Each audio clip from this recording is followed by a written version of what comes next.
7h12 sur Europe 1, Dimitri Pavlenko, vous recevez ce matin le cofondateur de l'Observatoire du décolonialisme, Xavier Laurent Salvador. Bonjour Xavier Laurent Salvador.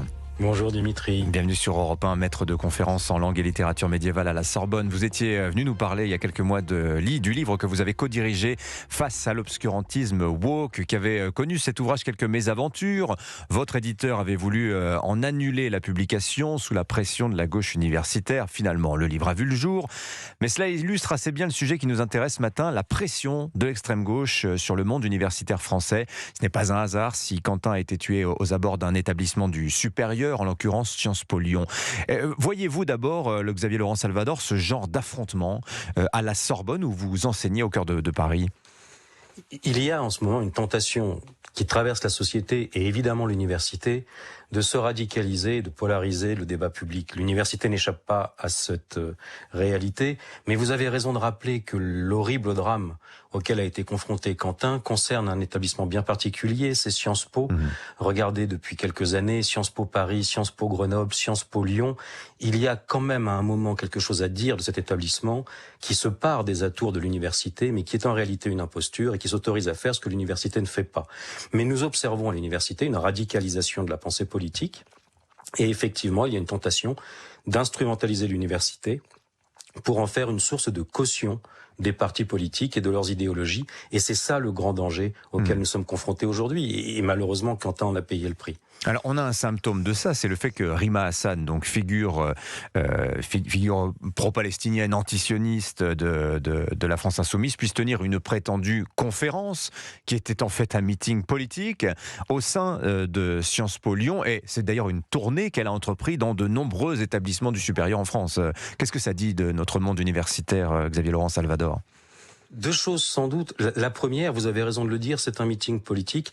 Regardez, à l'université, quand on organise un séminaire, il y a un professeur responsable, il y a un programme et on a un interlocuteur institutionnel. Les images de l'avenue de Rima Hassan à Sciences Po sont absolument sidérantes. On dirait une rencontre organisée avec une jeunesse qui spontanément viendrait rencontrer un conférencier. Ça n'est pas universitaire, c'est du politique. Ça, c'est la première chose. La deuxième, c'est que l'université doit rester un lieu ouvert. Mais est-ce que tout le monde aujourd'hui peut venir dans les universités? Oui. La vraie question, elle est là. Il ne s'agit pas d'empêcher Rima Hassan de venir rencontrer des universitaires dans un colloque.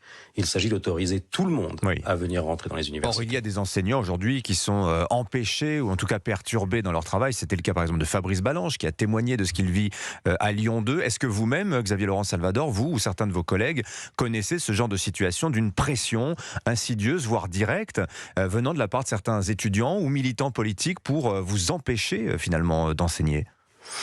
Dans l'université, la liberté académique reste protectrice. Mais nous avons fondé une association d'associations dédiée à la défense de la liberté académique parce qu'aujourd'hui, nous avons de plus en plus de collègues qui nous contactent parce qu'ils se retrouvent dans des procédures judiciaires internes à l'université.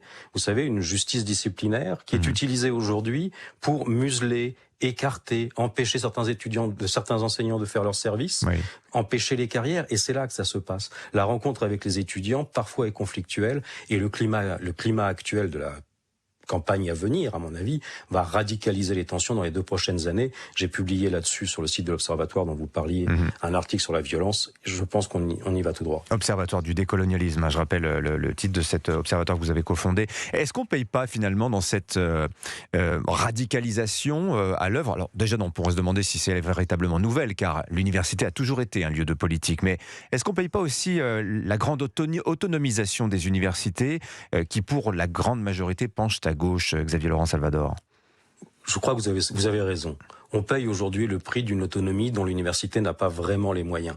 Mais revenons quand même à l'idée que l'université, ce sont ces 70 établissements qui accueillent 60% d'une jeunesse. Sciences Po n'en fait pas partie. Or, aujourd'hui, ce sont des établissements privés comme Sciences Po, dont on ne connaît même pas la source de financement, que les problèmes se passent et on se tourne vers l'université.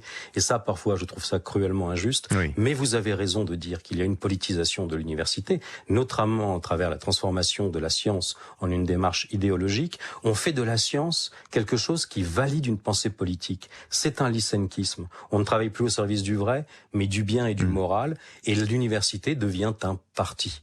Et ça, c'est quelque chose d'embêtant parce que toute une jeunesse est sommée d'adhérer à des valeurs qui ne sont pas les valeurs de l'université, mais qui sont les valeurs d'un parti universitaire.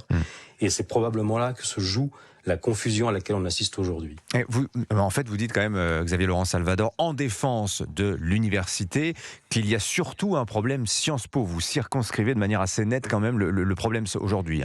Non, je pense qu'il y a un grand problème dans le supérieur aujourd'hui, dans la façon dont la science est instrumentalisée, et ça c'est universel à tous les établissements du supérieur. Mais il y a un problème Sciences Po qu'il faudra quand même dénoncer un jour.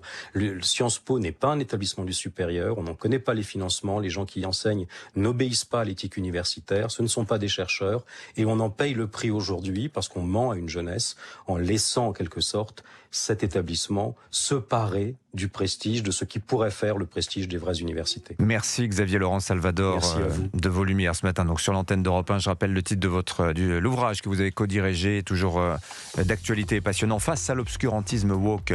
C'est paru aux Presses universitaires de France. Merci d'être venu nous en parler ce matin sur Europe 1. Bonne journée à vous. Merci à vous.